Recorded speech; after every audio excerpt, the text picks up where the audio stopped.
much motherfucking design on right now. Ready down. Assalamualaikum warahmatullahi wabarakatuh. Bismillahirrahmanirrahim. Alhamdulillahirabbil alamin. Assalatu wassalamu ala asrafil anbiya'i wal mursalin wa ala alihi wa sahbihi rasulillahi ajma'in. Amma ba'du. Pertama-tama marilah kita ucapkan puji dan syukur atas kehadiran Allah Subhanahu wa taala yang telah memberikan rahmat dan hidayahnya kepada kita sehingga saya bisa membuat video ini dengan tepat waktu dan diberi kelancaran untuk memenuhi tugas atau ujian saya pada mata kuliah Sistem Basis Data yang diampu oleh Bapak Rian Amanda SPD MPDT.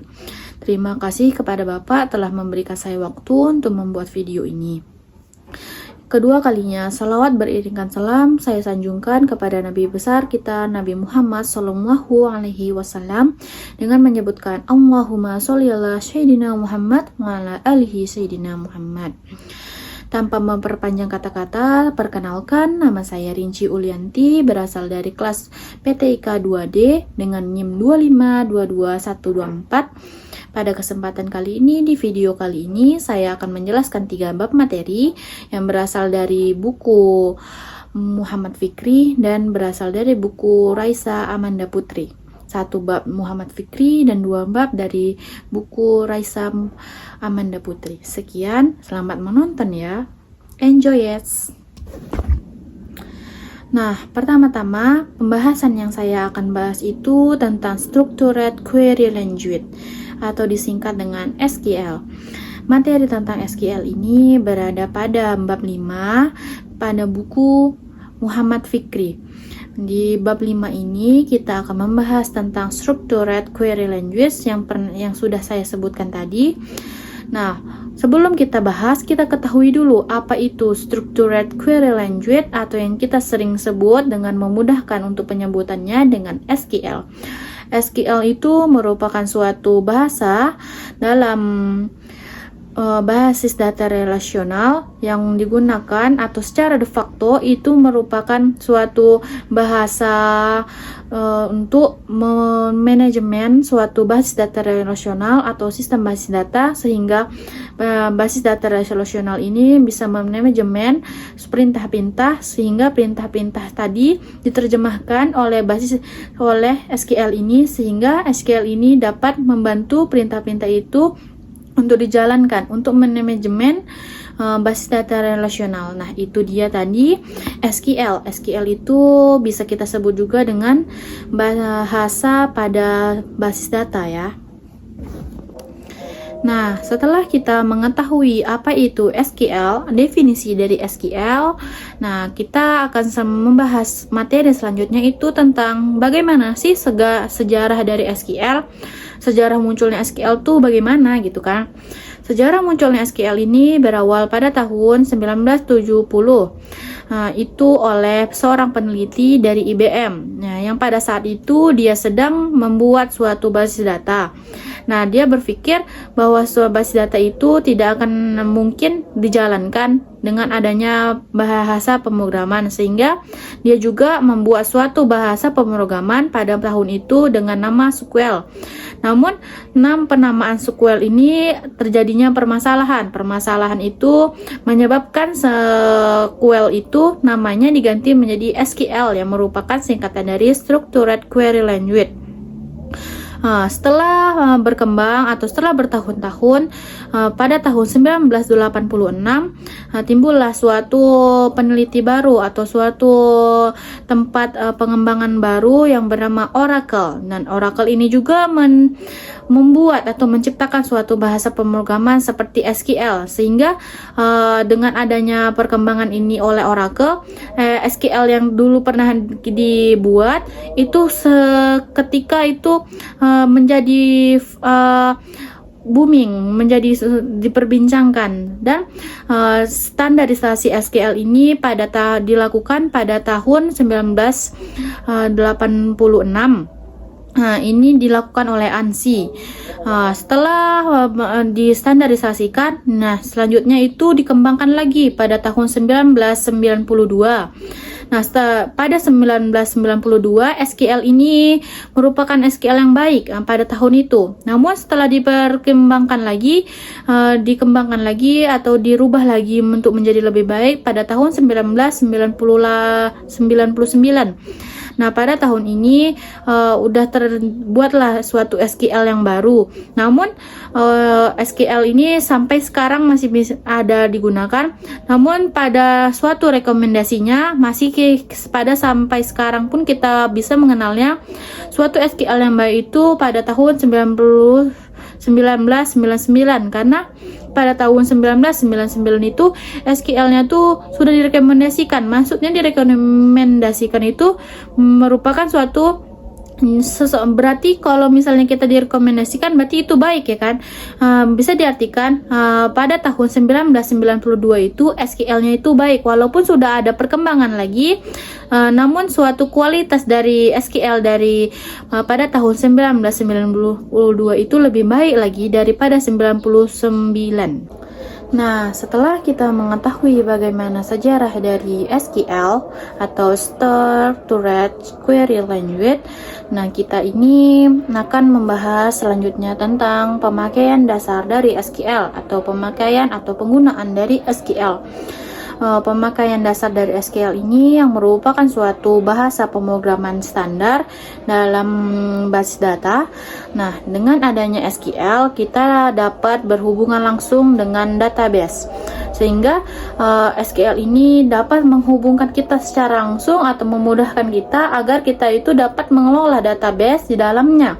Sehingga dengan adanya SQL ini sebagai perantara penghubung antara user dengan database, sehingga user itu dapat mengelolanya sendiri, melihatnya dan berbagai macam lainnya dengan menggunakan SQL.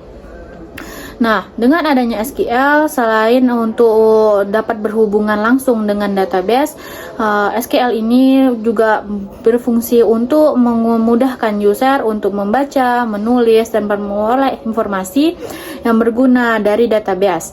Nah, meskipun sifatnya non-struktural, namun SQL ini lebih baik lagi bekerjanya daripada bahasa pemrograman lainnya seperti Java, PHP, dan lain-lainnya. Karena di dalam SQL ini adanya suatu perintah atau statement yang memudahkan suatu user untuk memperoleh datanya atau memilih datanya, yang disebut juga dengan statement select. Dengan adanya itu, user itu dapat memilih datanya atau menampilkan dengan adanya SQL itu dapat menampilkan, sehingga data-database itu dapat dilihat langsung oleh user dan dipilih oleh user tersebut mana data yang akan dia pilih, mana data yang akan dia hapus, dan mana data yang akan dia lihat itu ditampilkan oleh user, sehingga data-data itu dipilih, dihapus, dan dibagaimanakan. Nah, di dalam SQL ini terdapat berbagai banyak fungsi, sehingga dalam SQL ini selain memilih dengan menggunakan fungsi dalam SQL, user dapat mengurutkan data seperti dalam fungsi SQL ini terdapat fungsi min, sorting untuk mengurutkan data atau mengurutkan data dari terbesar dan terkecil, mengurutkan dari A sampai Z. Nah, dalam SQL ini terdapat juga dari dua bahasa. SQL ini terdiri dua bahasa, yaitu DDL dan DML. DDL itu merupakan Data Definition Language, dan DML itu merupakan Data Manipulation Language. Nah, dengan adanya SQL, maka kita sebagai user dimudahkan lagi untuk mengelola data dan manajemen data. Seperti namanya tadi, seperti definisinya tadi, SQL itu merupakan suatu bahasa pemrograman yang standar yang biasa digunakan user untuk memanajemen basis datanya. Dengan itu, kita dapat memilih, melihat data secara seluruh, sebagian, atau memotong data, atau dan lain-lainnya dengan menggunakan SQL. Kan adanya SQL, data diterjemahkan dan data dinikmati oleh user, sehingga user dapat memilihnya dan mengaturnya dengan adanya SQL ini perintah dari user akan diterjemahkan dan dijalankan untuk menghasilkan suatu hasil yang akan disimpan di dalam basis data. Nah, pada bab selanjutnya itu tentang perancangan basis data. Perancangan basis data ini terletak pada buku yang bereferensi dari buku Raisa Amanda Putri pada bab 5. Perancangan basis data itu merupakan suatu bagaimana basis data itu dirancang, basis data itu dibuat. Dalam perancangan basis data itu memerlukan suatu desain basis data yang baik. Desain basis data yang baik itu merupakan suatu desain yang dapat memuat suatu basis data itu secara efisien. Data-data yang terurut di dalamnya itu secara efisien dan perintah-perintah yang ada di dalamnya itu berjalan secara teratur dan efisien secara lancarnya. Tanpa adanya desain basis data yang baik, maka suatu basis data tidak akan berjalan dengan bagusnya dan berjalan dengan lancar. Maka oleh karena itu, kita memerlukan desain basis data yang baik. Nah, dalam perancangan ini kita perlu membuat suatu desain basis data yang baik. Dengan adanya desain yang basis data yang baik itu sangat penting karena untuk memastikan bahwa adanya data yang akan disimpan dan data yang akan dikeluarkan.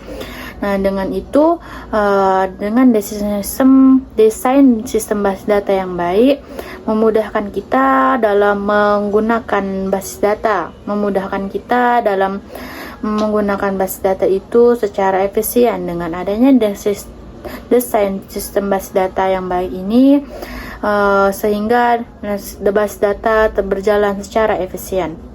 Nah, perlu kita ketahui untuk menciptakan suatu desain basis data yang baik itu kita memerlukan memperhatikan beberapa hal, yaitu dalam desain atau perancangan basis data yang baik ini kita memperhatikan suatu beberapa hal, yaitu seperti berapa banyak tabel yang kita butuhkan atau berapa banyak tabel yang harus kita miliki dalam database nanti, berapa banyak kolom yang harus kita miliki untuk membuat tabel tadi, dan berapa banyak barisnya, dan apa keterkaitan hubungan satu data dengan data yang lainnya, dan apa kendala yang akan kita hadapi jika kita membuat desain basis data tersebut.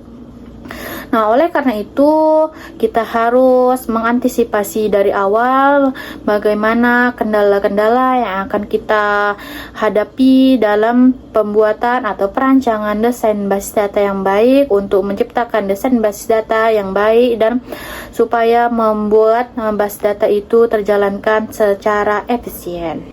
Nah, pada bab ini juga setelah kita membuat suatu desain basis data yang baik, kita juga kan pasti memikirkan kendala-kendala apa saja yang akan terjadi jika kita membuat desain ini.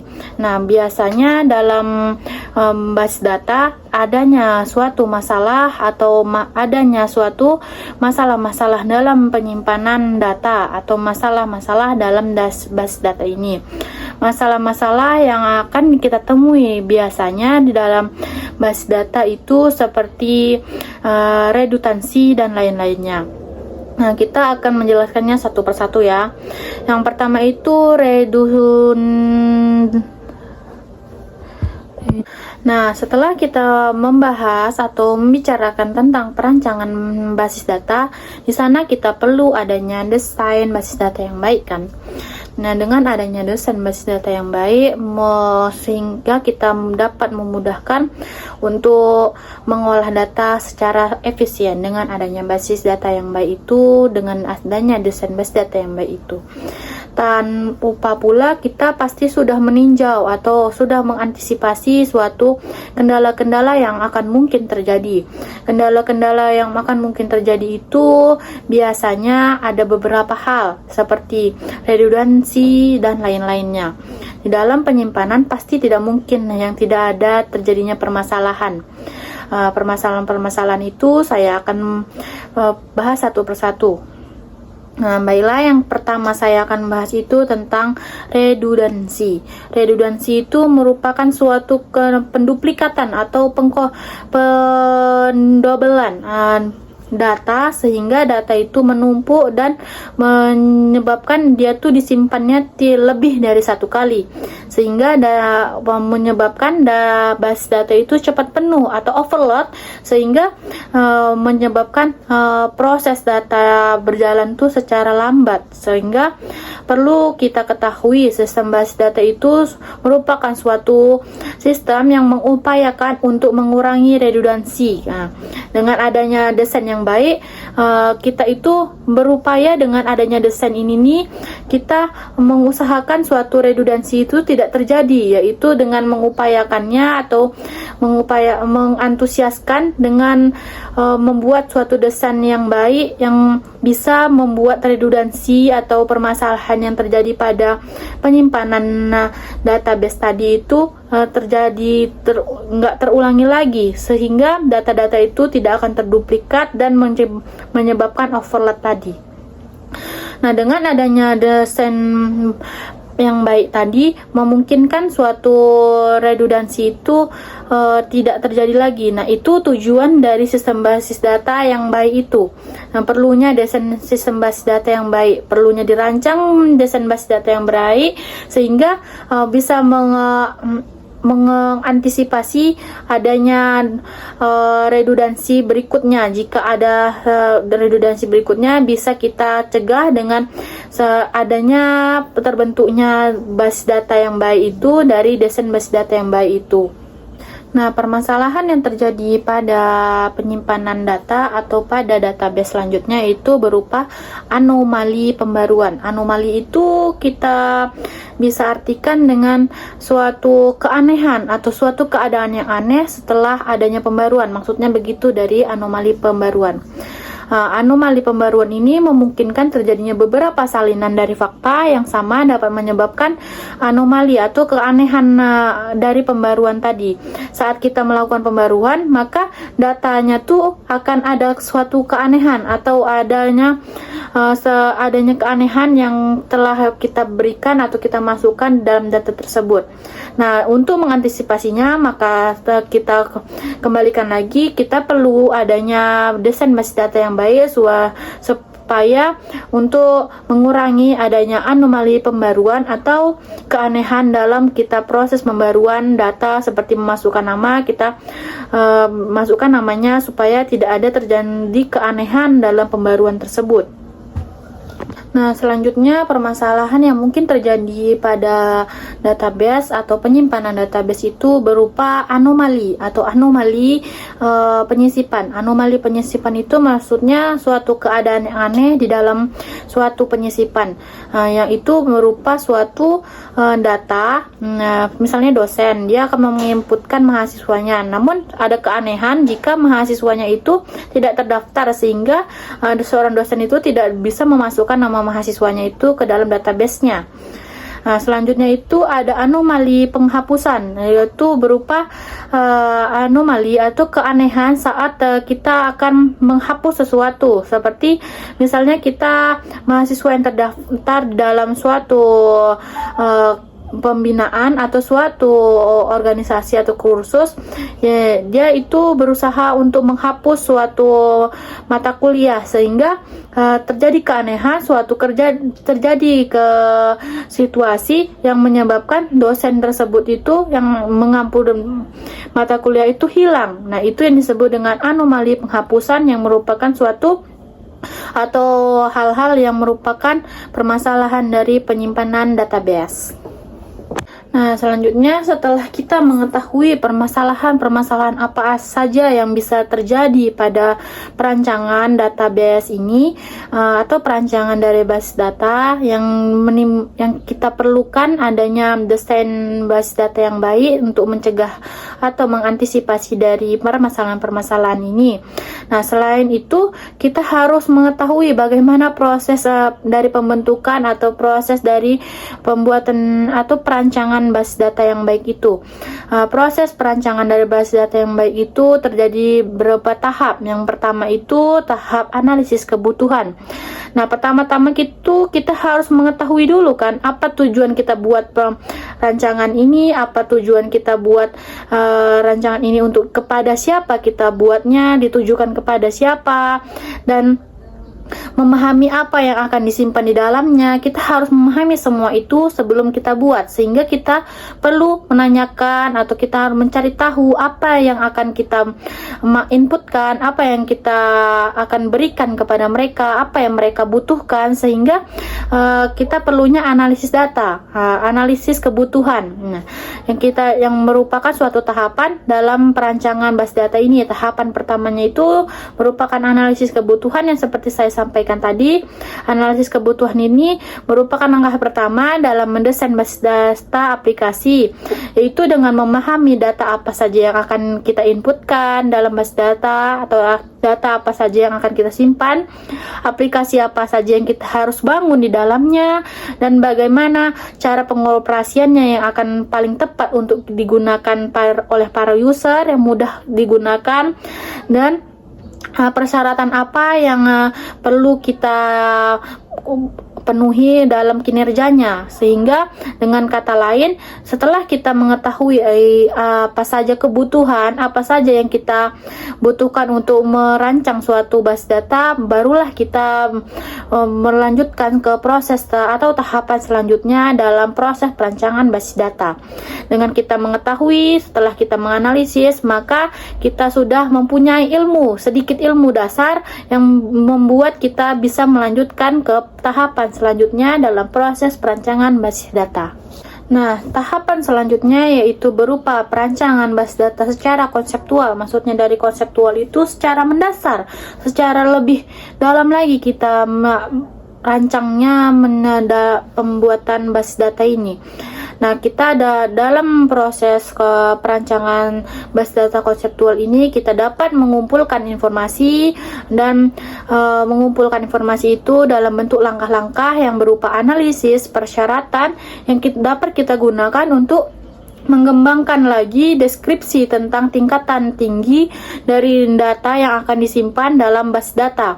Nah, dengan adanya konseptual ini, kita menggunakan metode IR atau suatu model yang tinggi dengan pemikiran tinggi, sehingga dengan adanya pemikiran ini kita akan menyebabkan atau menciptakan suatu basis data yang baik. Nah, tujuannya itu untuk membuat deskripsi sederhana yang memudahkan kita untuk dalam merancang sistem basis data atau membuat basis data tersebut. Dengan adanya perancangan dengan IR, kita itu dapat karena IR itu merupakan suatu model data yang tinggi, kita dapat menyesuaikan suatu data atau perancangan yang akan sesuai dengan model yang tinggi itu seperti apa, sehingga dapat menyesuaikan, yaitu dengan cara pengguna itu memikirkan atau pembuat ini memikirkan apa saja yang dibutuhkan, yang paling dibutuhkan, atau sesuai standar IR yang akan menjadi pedoman dalam pembuatan basis data relasional ini. Nah, sampailah kita pada tahapan terakhir pada perancangan basis data. Tahapan terakhir ini yaitu berupa tahapan desain basis data logis, yang merupakan suatu tahapan yang mengubah data IR tadi menjadi suatu data yang dalam skemanya itu database yang relasional. Nah, dengan kata lain, kita itu mengubah desain basis data yang konseptual tadi yang berbasis IR itu menjadi model data yang DBMS-nya itu terpilih, atau DBMS-nya itu yang standar yang digunakan dalam database atau dalam skema database relasional, atau sesuai dengan standar database relasional. Dengan kata lain, tahapan ini tahapan yang mengubah data skema IR yang telah kita ubah pada ke konseptual tadi menjadi suatu skema database yang merupakan database relasional. Nah, selanjutnya kita masuk ke bab yang terakhir yang saya akan bahas, itu pada bab 6 buku referensi. Nah, sampailah kita pada bab yang terakhir yang merupakan bab 6 pada buku Raisa Amanda Putri. Itu pada babnya mengenai tentang normalisasi, membahas tentang normalisasi. Nah, untuk pertama kalinya kita jelaskan dulu apa itu normalisasi, definisi dari normalisasi itu apa. Normalisasi merupakan suatu proses atau kondisi yang kita lakukan di mana kita itu membuat atau membagi relasi dari satu relasi menjadi lebih dari satu relasi yang membuat untuk kita membuat itu bertujuan untuk menghilangkan anomali. Anomali sudah saya sebutkan sebelumnya. Anomali itu merupakan suatu keanehan atau keadaan yang aneh di dalam database. Sehingga dengan adanya normalisasi itu membuat suatu bentuk yang aneh tadi menjadi kembali normal, suatu bentuk pengembalian keanehan menjadi keadaan kembali normal. Nah, setelah kita mengetahui apa itu normalisasi, definisi dari normalisasi, kita selanjutnya akan membahas tentang teknik dari normalisasi yang merupakan istilah-istilah dalam normalisasi yang akan kita temukan. Yang pertama itu istilah yang pertama field, yang merupakan atribut kunci. Setiap file selalu terdapat kunci dalam file berupa satu file atau satu file yang dapat mewakili suatu record. Nah, yang kedua itu candidate key, yang merupakan suatu kumpulan atribut minimal yang secara unik. Candidate key ini situasinya itu keadaannya itu unik, yang dapat mengidentifikasikan baris yang berfungsi sebagai kolom primary key. Nah, selanjutnya istilah selanjutnya itu berupa composite key, yang merupakan kunci kandidat yang berisi lebih dari satu atribut. Nah, atribut di dalamnya itu lebih dari satu. Nah, misalnya nama, NIM, dan lain-lain, lebih dari satu. Nggak cuma nama aja gitu, enggak gitu. Selanjutnya, istilah selanjutnya itu berupa alternative key, yang merupakan suatu kandidat key yang tidak terpilih sebagai primary key atau kunci utama. Nah, langkah yang selanjutnya itu foreign key, yang merupakan suatu kunci lain yang berasal dari hal lainnya, dari tabel lain, tapi dia itu terhubung dengan tabel yang satu ini, sehingga itu menghubungkan tabel satu dengan tabel yang lain. Nah, setelah kita mengetahui istilah-istilah dari normalisasi, kita juga akan membahas tentang apa saja sih manfaat dari normalisasi dalam database ini. Nah, dalam normalisasi database ini ada beberapa manfaatnya, yaitu menghasilkan tabel yang lebih kecil dengan baris yang lebih kecil, dan pencarian, pengurutan, dan membuat indeks lebih cepat. Maksudnya dengan tidak adanya keanehan, membuat suatu indeks yang tadinya lambat karena adanya keanehan atau kebingungan itu menjadi lebih cepat. Dengan demikian bisa ada lebih banyak indeks yang berkerumunan, dan karenanya ada lebih banyak fleksibel yang menyetel query-nya. Nah, selanjutnya manfaatnya itu berupa menghasilkan lebih banyak tabel dengan memecah tabel yang asli. Dengan demikian bisa ada lebih banyak indeks yang kita temukan di dalam tabel tersebut karena tidak adanya keanehan atau tidak adanya kebingungan, sehingga terjadinya banyak tabel tanpa adanya keanehan. Selanjutnya itu manfaatnya berupa pencarian indeks, umumnya yang lebih cepat karena indeksnya cenderung lebih sempit sempit dan pendek. Karena manfaatnya tadi membuat tabelnya menjadi sempit atau kecil, karena tidak adanya keanehan di dalam tabel tersebut, sehingga membuat proses pencarian itu tuh gampang. Misalnya kita ada 4 kotak. Yang sebelumnya tuh ada berapa tabel di dalamnya, sehingga kita cuma ada 1 tabel, hingga tabelnya dalam tadi tuh indeksnya tuh kan sempit di dalamnya, sehingga kalau semakin sedikit yang kita cari, data yang kita cari itu, maka semakin cepat kita dapatnya kan, tanpa kita mencari-carinya kemana-mana. Kita tidak membutuhkan waktu lama dalam mencarinya jika tabelnya tadi atau indeksnya tadi itu sempit. Nah, manfaat selanjutnya itu berupa semakin banyaknya tabel yang memungkinkan pengguna segmen yang lebih baik untuk mengontrol penempatan fisik datanya. Dengan adanya normalisasi, itu merupakan suatu adanya penggunaan segmen ini menggunakan tabel tuh lebih baik lagi, sehingga data tuh ditempatkan pada tabel yang sesuai dengan fisik data tersebut. Nah, selanjutnya itu manfaatnya adanya lebih sedikit indeks per tabel, karena perintah modifikasinya tuh lebih banyak, sehingga adanya indeks lebih per tabel itu tuh menyebabkan tidak adanya keanehan di dalamnya. Karena tidak ada keanehan, maka banyak indeks-indeks yang dapat masuk ke dalam tabel tersebut. Nah, manfaat selanjutnya itu berupa adanya sejumlah kecil nilai nol dan redundansi. Nah, adanya normalisasi, maka dengan adanya normalisasi ini keadaan suatu database ini menjadi normal, tidak adanya kendala-kendala atau kembalinya ke data ini menjadi kembali keadaan baik tanpa adanya hambatan. Dengan demikian, maka tidak banyak lagi terjadinya redundansi. Nah, itu ditimbulkan karena pada pembahasan awal tadi, yaitu karena adanya basis data yang baik.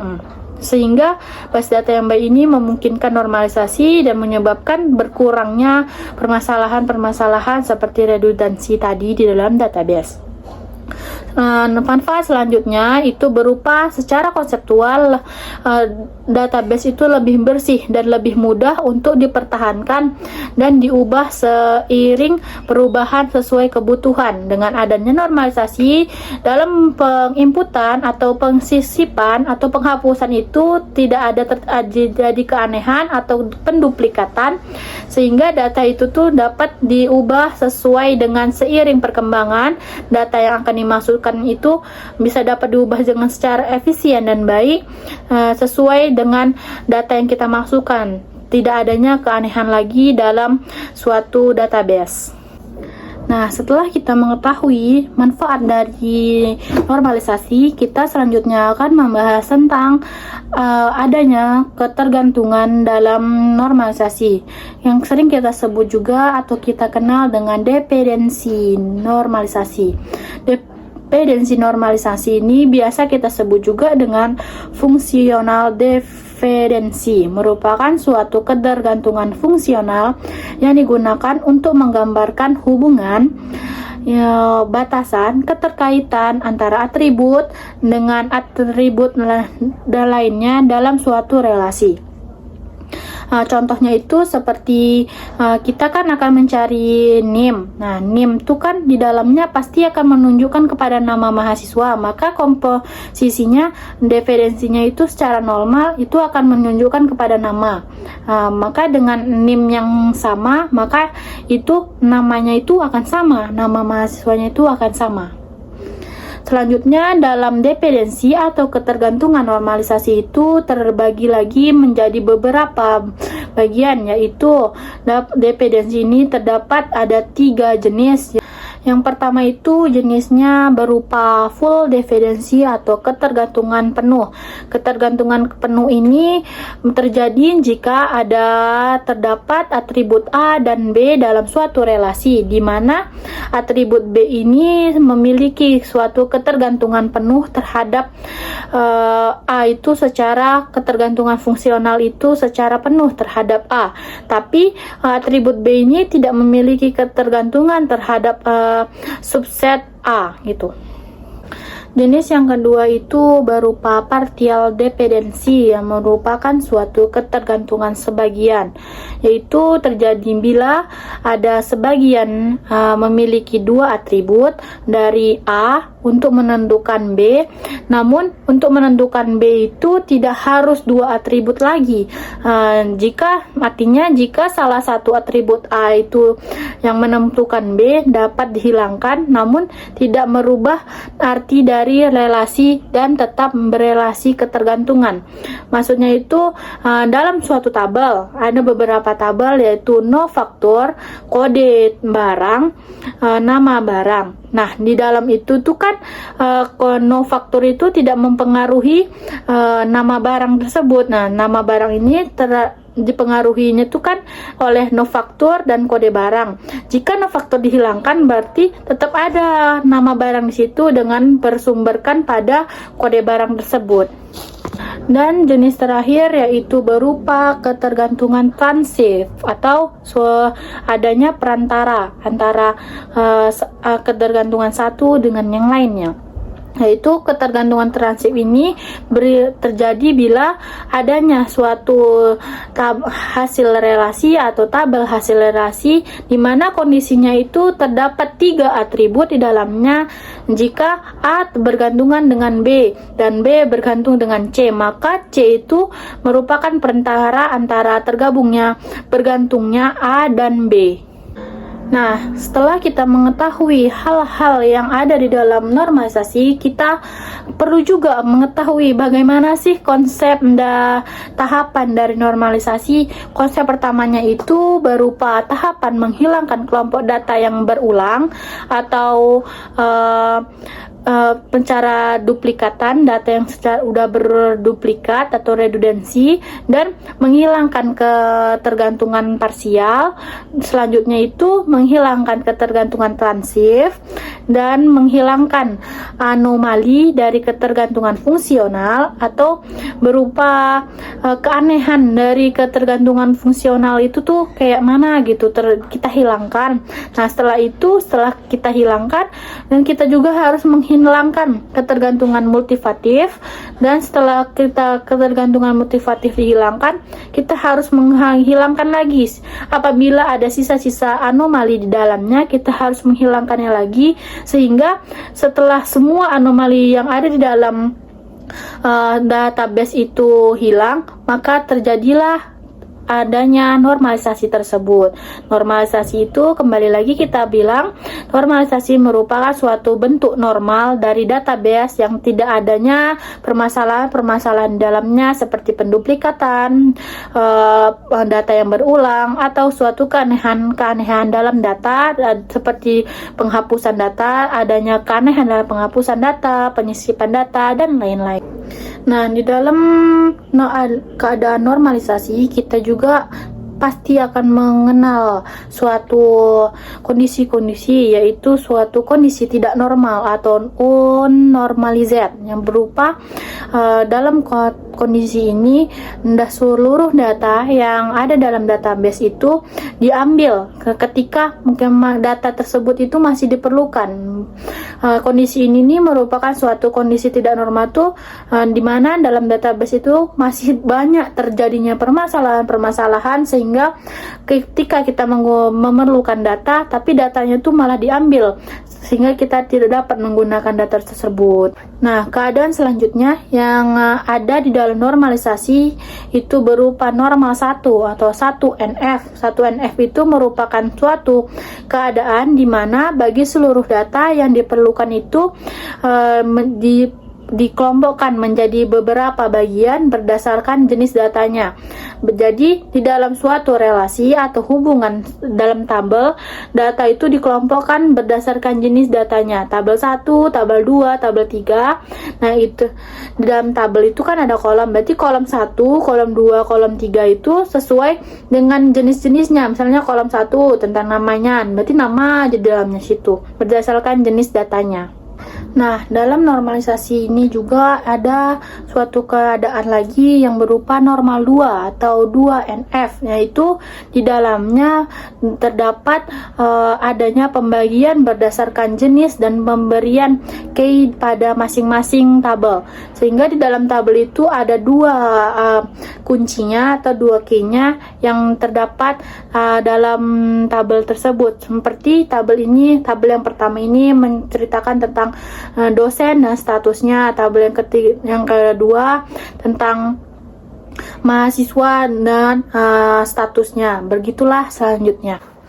Nah, yang terakhir, suatu keadaan yang ada dalam normalisasi itu berupa normal 3 atau 3NF. 3NF ini merupakan suatu pembagian data menjadi lebih terperinci lagi, sehingga untuk menghindari terjadinya redundansi di dalamnya.